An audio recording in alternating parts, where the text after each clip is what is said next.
Hello there, you're welcome again to Colavare Work Series. This is a podcast that focuses on exploring the interesting world of work.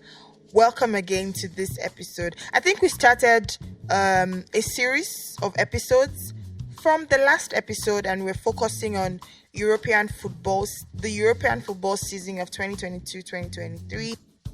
We will continue with that. I'll just quickly summarize what the first episode was about, and then Aziz will just take us into what we will be doing today. So I think there were three major things Aziz touched on, three lessons that we learned from Napoli as a football club, an Italian club who, after 33 years, finally won the Italian League. Yeah. So I think the first thing we could learn or pick from them is the coherence in the vision of the owner, the coach, and the sports director. So in the workplace, coherence in goal, your line of action, and the way you allocate resources. Another very important lesson that we learned from them is reduction of excessive rules in the workplace and encouraging structured freedom.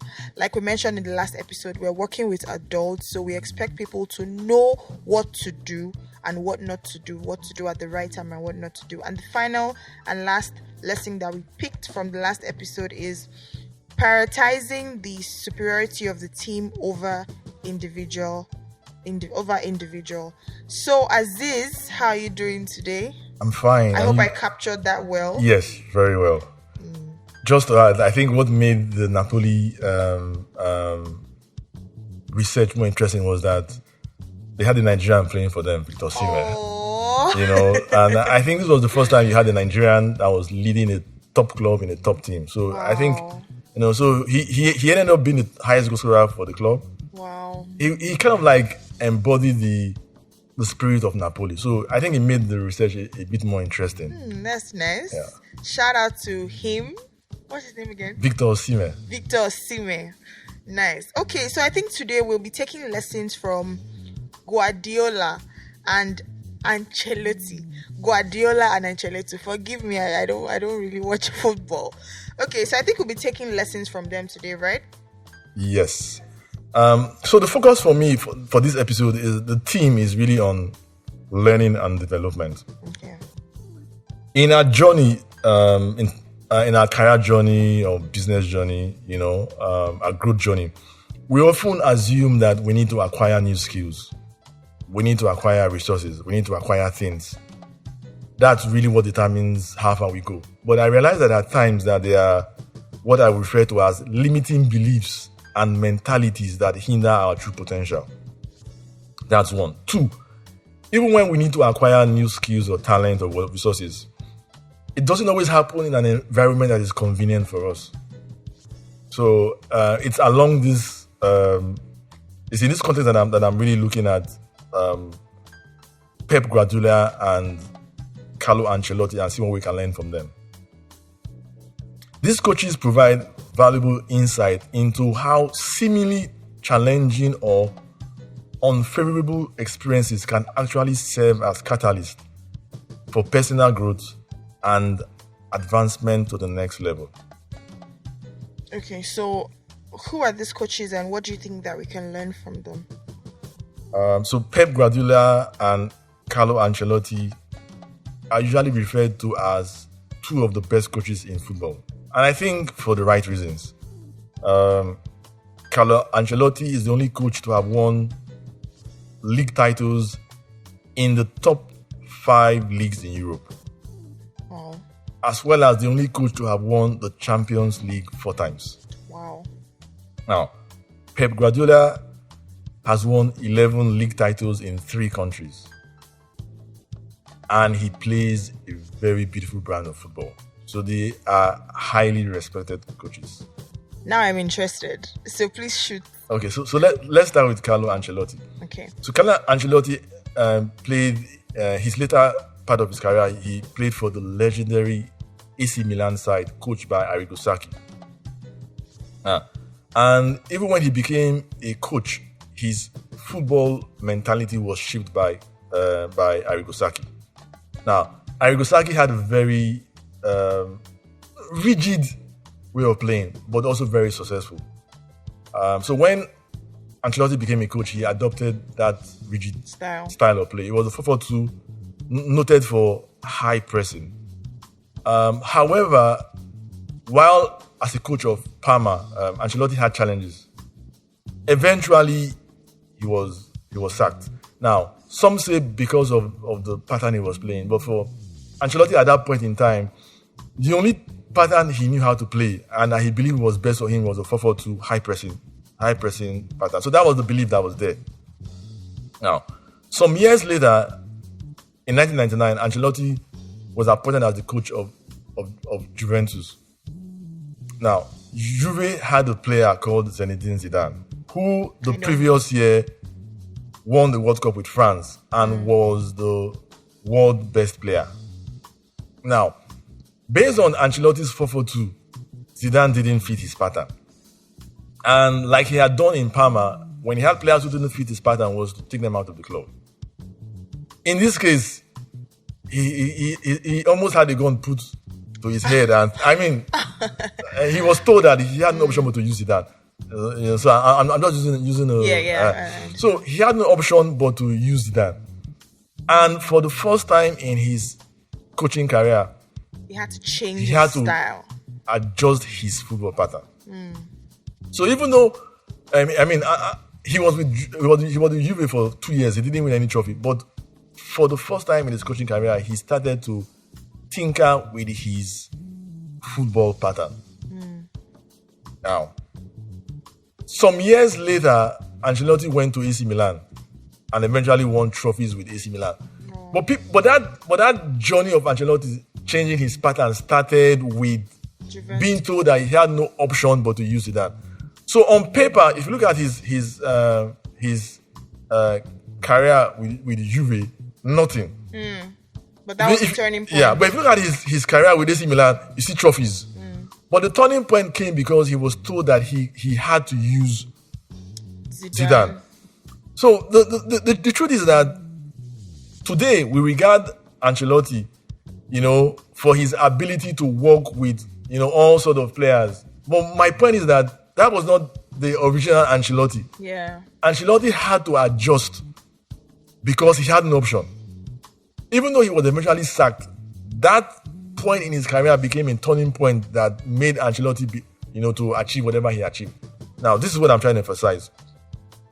Ancelotti had a limiting belief. Yeah. And his limiting belief was that the 4-4-2 pattern was the best pattern. When he joined Juve, he was forced to change his pattern. And it was that change that made Ancelotti become a good coach, or as today referred to as one of the best coaches in football. So, what can someone who is listening to this, what can they take away from that story? This is my point. Often, it's not a lack of skills that hinder our progress, but rather our own beliefs and preferences that limit us from utilizing our existing abilities. You see, the truth about it is that it's common for us to hold on to certain beliefs or preferences. It's common. Whether it is our educational experience, like in Ancelotti's case, because he played under Arrigo Sacchi, who had a rigid 4-4-2 pattern. Okay. However, I think what I'm trying to emphasize is that we must be willing to open ourselves to situations where we can criticize our beliefs and ask ourselves if those beliefs are actually hampering us or helping us. And in Ancelotti's case, his time at Juve was the turning point for his coaching career. But that does not mean that we can't develop, right? We can't improve on our skills. No, I'm speaking from when you said most of the time lack of skill is not the issue, it's a limiting belief. But I'm saying it still doesn't stop us from improving on skills. This is my view. When you have a limiting belief, no matter the skill, it becomes difficult to acquire new skills. Because what that limiting belief does is that it allows you to see from a very narrow perspective. So even when you need a certain skill, the belief is preventing you from acquiring that skill. So today, Ancelotti is noted for his ability to manage big players. You understand? That's the major skill Ancelotti is known for. But until he was willing to discard the 4-4-2 pattern, he didn't come into that skill. But the moment he was able to discard that belief, that fixed style of playing, then he acquired the skill of knowing how to manage big players. Interesting. Okay, so you can go ahead. What are some other learnings that we can take from this? I think there are three learnings that we can take from Ancelotti. The first one is be open to remaining in challenging situations and expand your belief instead of using them as an excuse to escape. Today, for a lot of people, employees, it's easy to change jobs. Now, when you work in a place and you face some challenges, the easiest thing for you to do is to resign and move somewhere else. Now, what you are doing to yourself is that you are not allowing yourself to actually find out if there are certain things that you have to deal with. If every time you face a challenge or you move on to the next role, you would never grow beyond a certain level. That's one.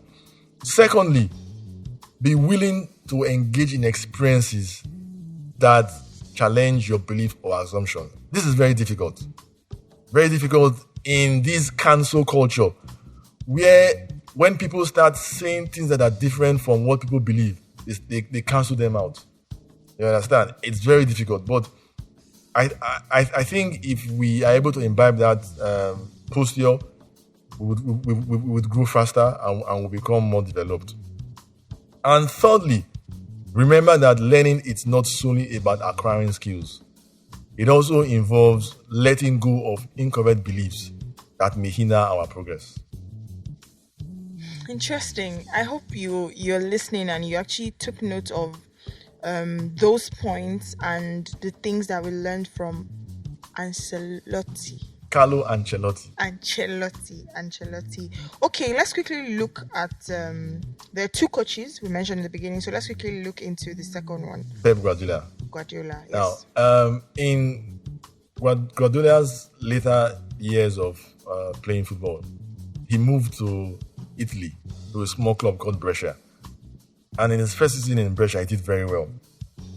The owner of Roma at that time wanted Guardiola, but the coach of Roma, Fabio Capello, was not interested in Guardiola. So here we are seeing incoherence. Now the owner wants something, the coach wants something different. Wants something else. But anyway, the owner of the club is the owner of the club.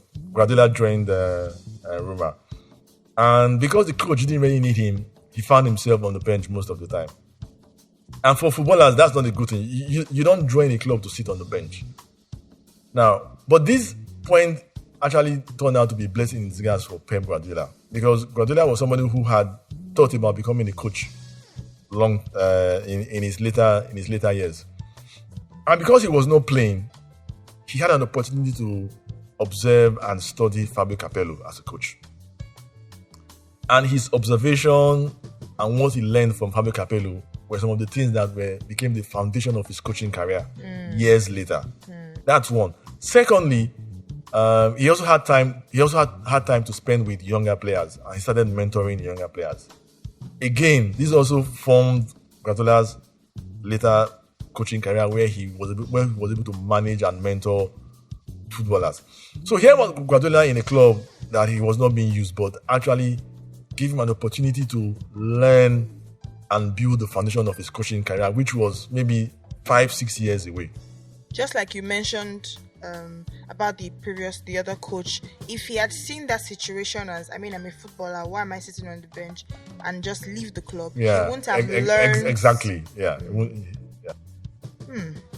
Okay, so what are some of the learnings that, we can take from Pep's story? There are a couple. One, I think we should learn to embrace unexpected opportunities. Like you have mentioned, Guardiola's time off the pitch was time for him to observe Fabio Capello and time to mentor younger players. I think it's always good to stay proactive and utilize downtimes effectively. It can be difficult, especially when you have planned certain things to happen. And if it doesn't happen, we get so fixated with I should Why be is this doing not this at this happening? time. Why is it not happening? Rather than say, what else can I learn during this period? Thirdly, I think adaptability and openness to change is very important. And fourthly, and this is also for me very important, persistence and long-term vision. The only reason why Guardiola was able to learn in his downtime was because he knew that he wanted to become a coach in the future. So he saw an opportunity to learn from Fabio Capello and mentor younger players. If he didn't have that vision, True. he would not have been able to utilize that downtime. In summary, our tendency to avoid unpleasant experiences can be detrimental to our career growth. Wow, interesting. I think this episode is challenging, a worker, challenging me as a worker, because I think one of the things you mentioned, which I would say is the summary for me, is it's not your lack of skills that actually hinders your progress, but it is the limiting beliefs that I have. So no amount of skill I acquire, once that foundation of the belief I have is what I box myself by, then it will be very, very difficult to actually progress, and which should make me interested in, when I see challenging situations, instead of running away from it, I should actually allow it to test your beliefs. My belief. So if you say something is challenging, what is it challenging in you? It's challenging a belief. Exactly. So yes. be free to expose the challenge you have to the belief inside of you. True. And who knows, it might just bring expansion to those beliefs and then make me more productive and progress in my career. I think that's one of the very important things I learned from this episode. So do you have any more? Yes, and I want to say, so this what I just explained really has changed how I look at talent. So for example, if I have two individuals and I have to choose between the two individuals who to run the company, and I have on one hand a guy who's had stellar performance, first class promotion every year, no blemish in his record. Worker. The ideal worker on one hand, and I have somebody else who's had some failures, some challenges. You know what I would prefer? I'll prefer the second guy. Okay, why? And see, the truth about it is that for me, it's important to hear people's stories. I want to see your challenges. I want to hear your difficult experiences. I tend to be skeptical when I do not hear that in people's story. For me, it is through adversity and setbacks that individuals gain resilience, adaptability, and valuable lessons that contribute to their overall development. Very true. Because that perfect, in quotes, worker if he comes into your company and then there's just a minor, it's not, very true. I mean, he will be incapacitated. Yeah. True. Very interesting. I hope that this has affected somebody or a lot of people. Learning and development, very important. So on this note, we will round up on the second episode. For a better understanding of this episode, please listen to the previous episode and the next episode. We mentioned it's a series of 3 episodes explaining the European insights from the European Football League. So thank you very much again, Aziz. As always, this podcast is produced and edited by Joshua Praise, and the soundtrack is an original music of Justo Christos. Faith Folari and Joseph Okafor designed the poster. Until the next episode, have a very creative